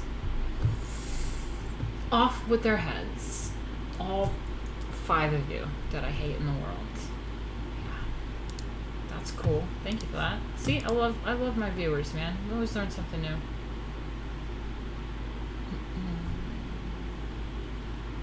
You should take a field trip there. Yeah, I wanted to do field trip type things when I was in the UK, because you're in Europe, you're close access to the rest of Europe. I was in France and all that stuff. But unfortunately, when I was traveling in Europe, it was for work, and work had a specific thing. It was cool because I got to go to the Notre Dame. First time I went to Paris was for the riots, the Gilets jaunes, the Yellow Vest riots. Crazy, let me tell you that. Could have gotten hurt, but I didn't, thank God. And we had just like a slight like night off. Well, the night off. Actually, no. Even some nights we were out there running around at night and videotaping Paris being on fire. Everything was on fire. Cars were on fire. There was Porsches in the middle of the street. It was crazy. But yeah, there was one night where we had a few hours where before we got to go to bed, I got to see Notre Dame. And then the second time I went to Paris was because Notre Dame was on fire, and I went to report on that. So that was exciting because I wanted to be around like culture as it was happening, history being made like while it was happening. So that was cool. But I remember being in cabs, going around to and from hotel, Notre Dame, work, have to write scripts, have to film, have to do like send footage, like do all this stuff. And I remember being in a cab driving by museums. There was the Museum de Refuse, and we'll go through that in another chapter. But that's the basically where it was like the rejected art, but it was like legendary. It was where a lot of the grandfather of Impressionism and stuff happened. The Mayonnaise Olympia, which was not really welcomed in the arts community. It was too perverse for them. It was pornographic. It was the new, you know, Mayonnaise Olympia. Oh, here we are. I'm not reading from the book, okay? Not reading from the book, and I'm just talking about art. Sometimes I know shit about art, but we like to learn things that I don't know. So it's good to just go through the book chapter by chapter. But yeah, I can sit there and talk about art if you wanted to, but like, whatever. The French like burning cars so much, it was pretty much became an annual thing. Anyway, let's get back to it. 33 people watching. There's our 33 number. I'm trying to fix this lighting. Stephen is who said she would. Sorry. Should probably stop smoking.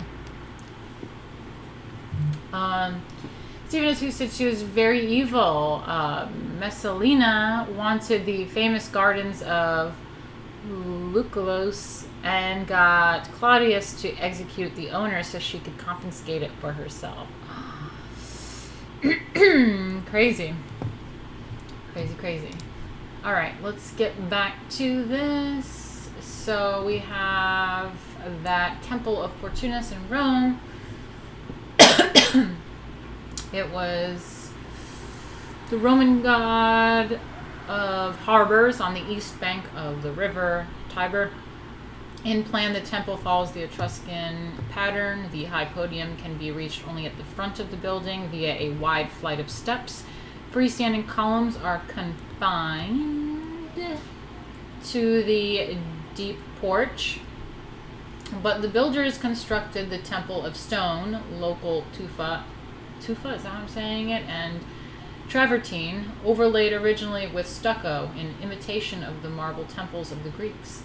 The columns are not Tuscan, but Ionic, complete with flutes and basses and a matching Ionic frieze. Yeah, there we go. It is a frieze at the top of it. Yeah, the Ionic frieze. That's the top of the pillars. You can see the little boop, roundy things. Oh, you can't see it. Sorry.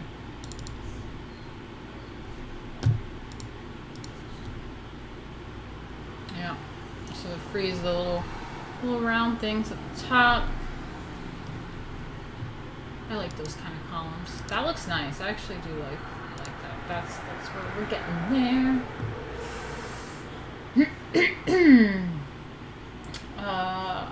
Deep porch the builders constructed, overlaid originally with stucco in an imitation of the marble temples of the Greeks. The columns are not Tuscan but Ionic, complete with flutes and basses that match the Ionic frieze. Moreover, in an effort to approximate a peripheral? Is that peripheral? Greek temple, peripheral, yet maintain the basic Etruscan plan. The architect added a series of Ionic engaged columns, attached half columns. What? Round the cella's backside. The result was a pseudo peripheral temple. Although the design combines Etruscan and Greek elements, it is uniquely Roman. Okay. Ooh, Pompeian city. Okay. Anyway, let me see how to read this. I don't know how to sound anything out.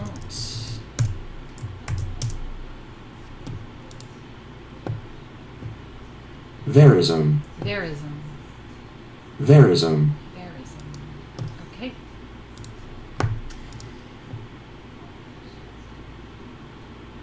Verism.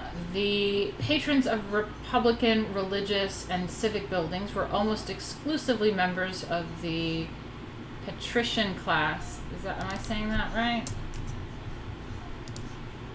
Oh, look up everything now. Verism. Patrician. Yeah, patrician. Okay, there we go. Where am I? Oh my god. You guys are making fun of me in Discord, I'm just realizing. Oh my god, I can't.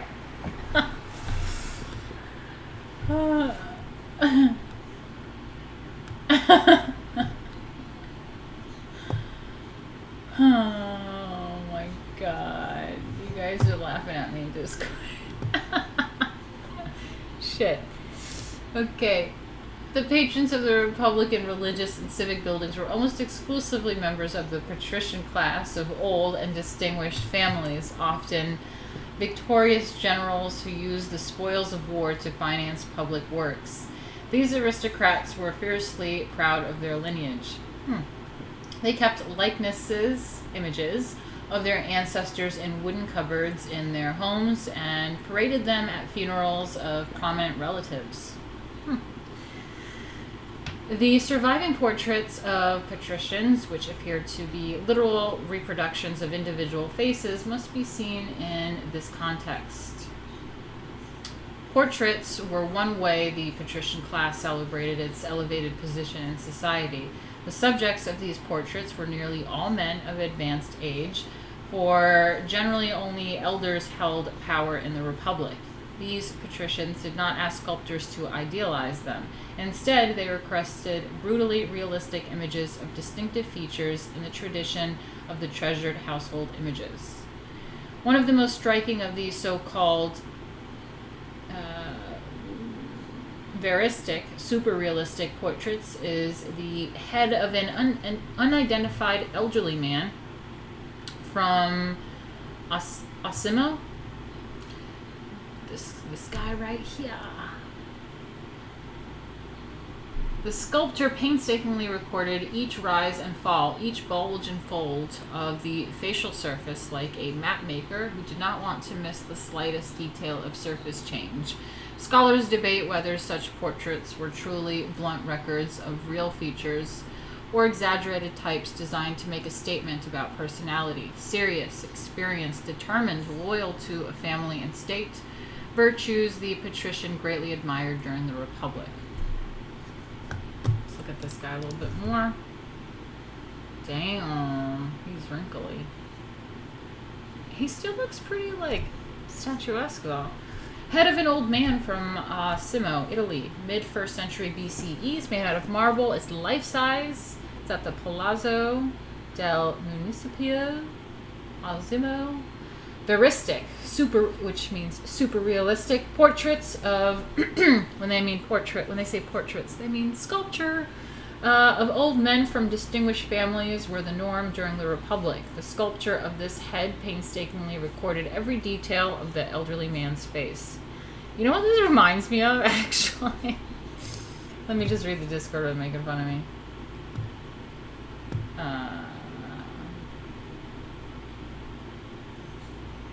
No, I don't. No. Sorry. The answer is no, Rainbow and Jay. It's not public. Okay.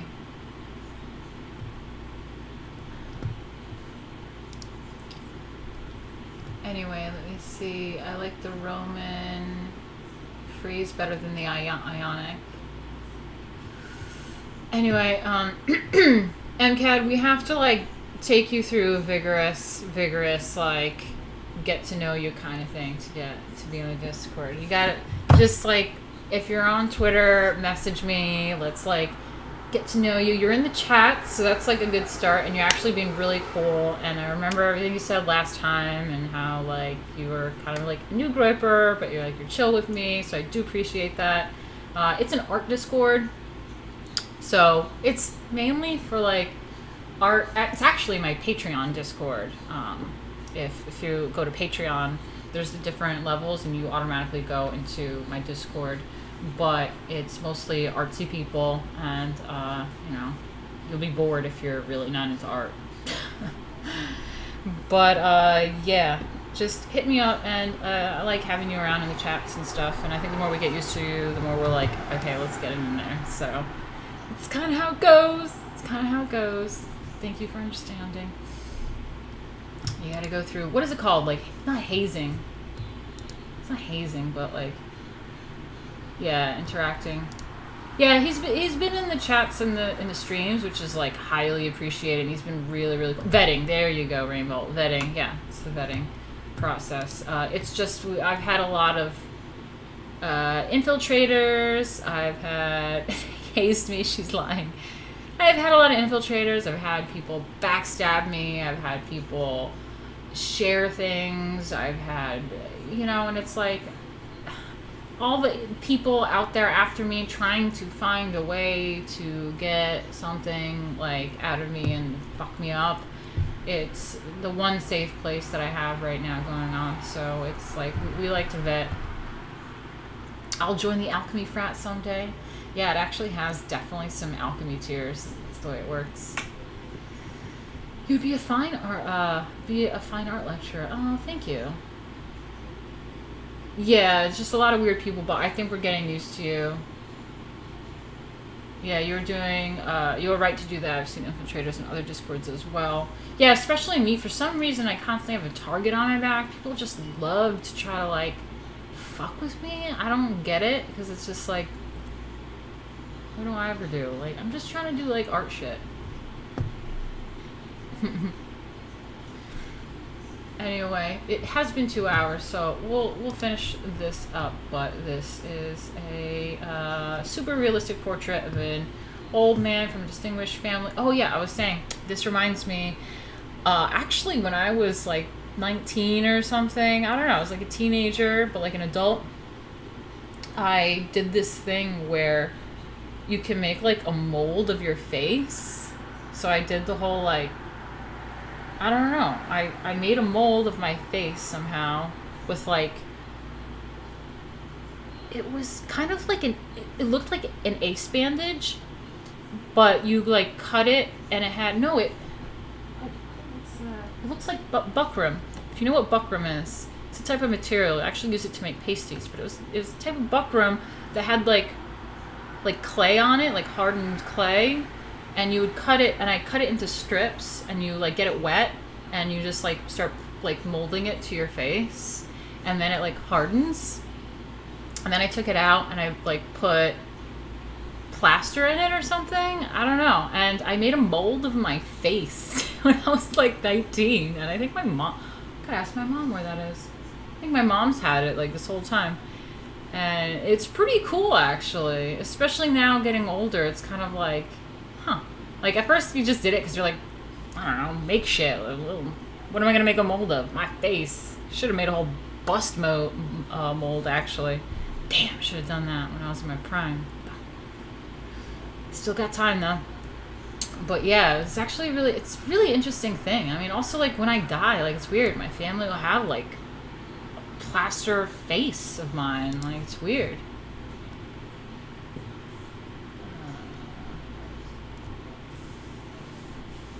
Bruce fries up. MCAD, like, you really are chill. I really, really like you. Just, you know, my Discord people are very, very, like, cautious because I've had a lot of shit.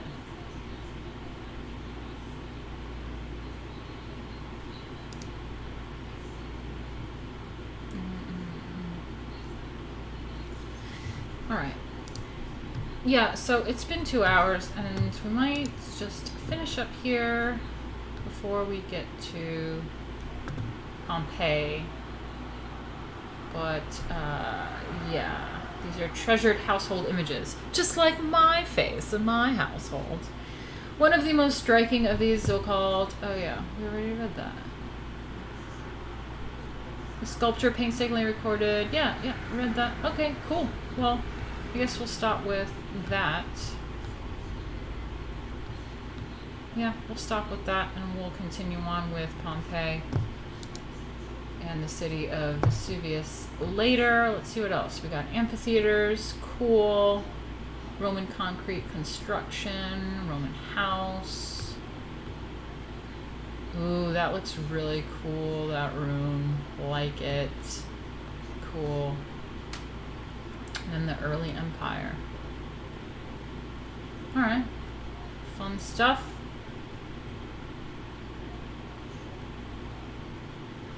Oh, actually, let's just read this real quick, because I skipped over that, in fact. So, I'll chill with you guys for a little bit longer as we read through this. Didn't the Romans make a death mask? My children will have my head. Just freeze your head like Walt Disney.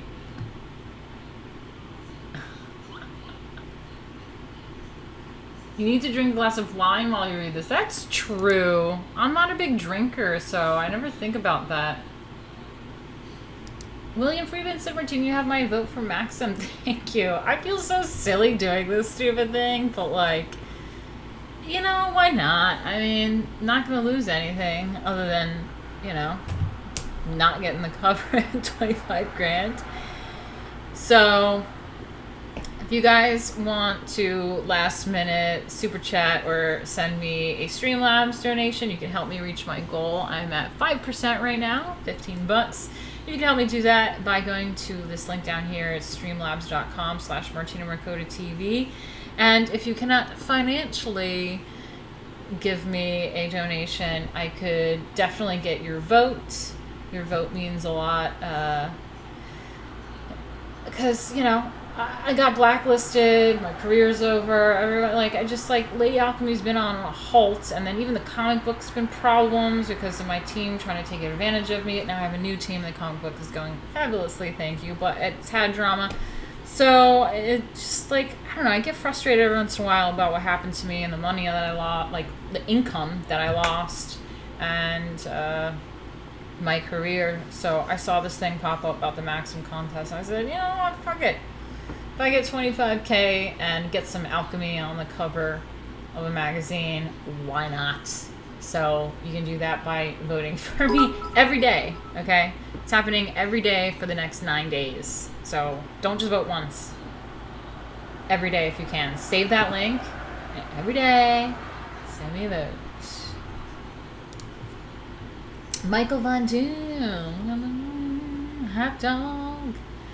That's me cooking a hot dog, by the way. I have a really good hot dog recipe for spicy peanut sauce with caramelized onions, sour cream. Oh yeah, it's so good. Check it out. It's one of my other YouTube videos.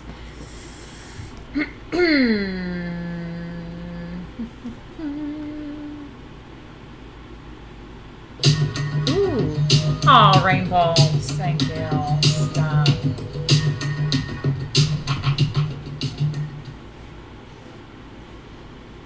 Rainbow, thank you. You're so sweet. I really appreciate that. You're also a patron. Thank you. Ah, Matthias, thank you very much. Funding is funding, said, hey, misery, is that how I say it? Do to, yeah, do it to spite the haters. Yeah, exactly.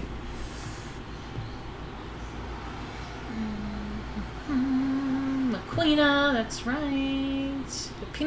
The peanut sauce recipe was good. Oh, I'm glad. Yeah, I love it when people actually do try the recipes that I do on YouTube. Yeah, misery is how you say it. Okay, great. Yeah, swear to God, the peanut sauce is good. It's really good on a hot dog. You gotta try it. I don't like it with. I mean, I like ketchup, mustard. I get it. You're supposed to have mustard on a hot dog, but I like all that. But. I have to create a Streamlabs login. Is the same thing through the super chat or better for you through Streamlabs? Well, Streamlabs is they don't take a cut of it and I get it immediately, like directly. Super chats, they disperse it once a month and they take a third out of it. So I do prefer Streamlabs, but you know, like super chat works too. Like it's fine. Whatever is easiest for you. That would be great. Thank you, Ed. I would give you, but like 69 is a good number. Well, we're not at 69. Okay, let's check this out real quick since we got some people in here and I'm not quite finished. So we have an outline of Roman history. The monarchy, 753 to 509 BCE. Latin and Etruscan kings ruled Rome from the city's founding by Romulus in 753 BC. I just started thinking about leopards again. Fuck. Something like I can't stop thinking of shit when I'm reading. The Latin and Etruscan kings ruled Rome from the city's founding by Romulus in 753 BCE until the revolt against the modern world. No, I'm kidding. Until the revolt against Rome's last king, Tarquinius Superbus. It's a superbus. Tarquinius Superbus. I'm not kidding. It's a superbus. Okay, I'll create Streamlabs after I'm done jamming. Cool, sounds good, Ed. Thanks, man. Alright, we got the megabus, the superbus. Okay, until the revolt against Rome's last king, Tarquinius Superbus. in 509 BCE. Exact dates of rule unreliable. Okay. Then we have the... Oh, wait. Is this part of... Okay, yeah. Left to right, Martina. Left to right. Got it. Okay.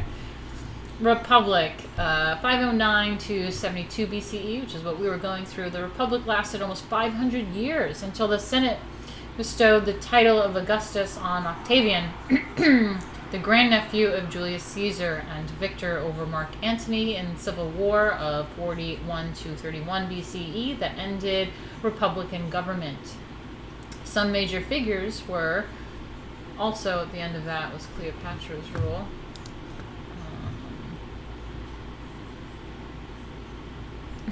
No. All we need is a double Dutch bus. Super bus, mega bus, magic bus. Yeah.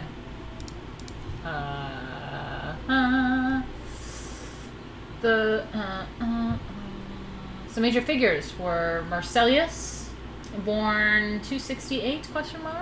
Died 208 BCE. Consul. What is that? Sulla?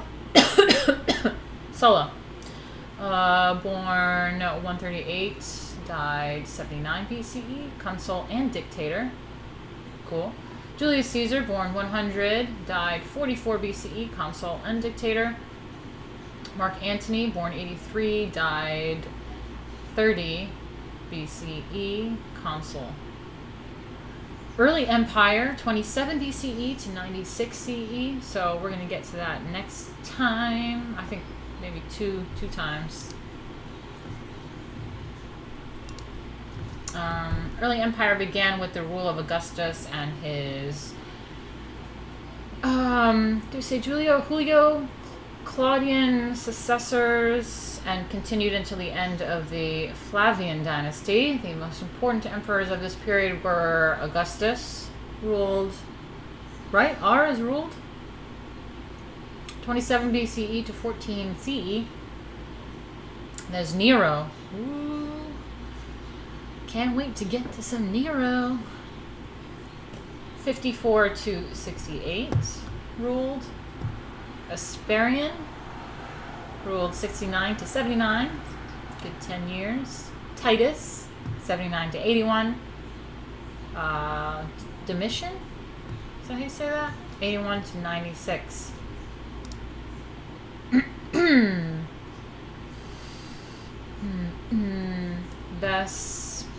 Yeah, okay, thanks guys, I'm trying. Then there's the High Empire. 96 to 192 CE. The High Empire began with the death of Domitian and the ensuing rule of the Spanish emperors Trajan and Hadrian, and ended with the last emperor of the Antonine dynasty. The major rulers of this period were Trajan, 98 to 117. Hadrian ruled 117 to 138.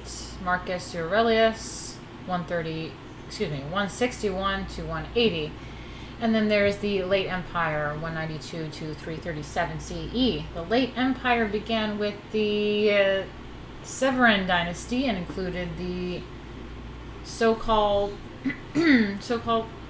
soldier emperors of the 3rd century, the Tetrarchs, and Constantine, the first Christian emperor. Some of these emperors were Septimius Servus, 193 to 211, Caracalla, 211 to 217, Trajan Decius, I gotta look up all these later, 249 to 251, Diocletian, 284 to 305, and Constantine the First, 306 to 337. So yeah, see, there's a lot of like history involved in art history. Go figure, you know what I mean?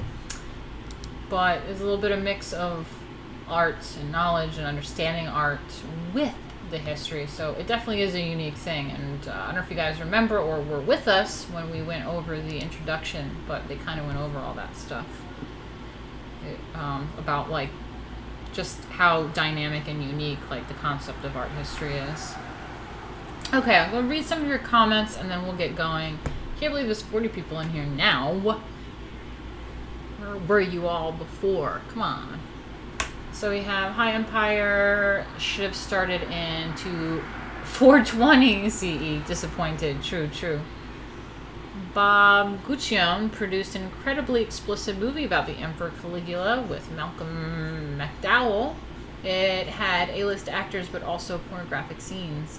Yeah, Caligula is insane. I was obsessed with like History Channel and shit growing up, and I just remember like some shit on Caligula. A lot of like crazy. I think it was something about like just rulers being like demonic and like serial killers or something. Something about serial killer rulers, and they like gave this like spectrum of, you know, how much of a serial killer like they are. And Caligula is just insane. I think he was like did incest, like the whole thing was crazy.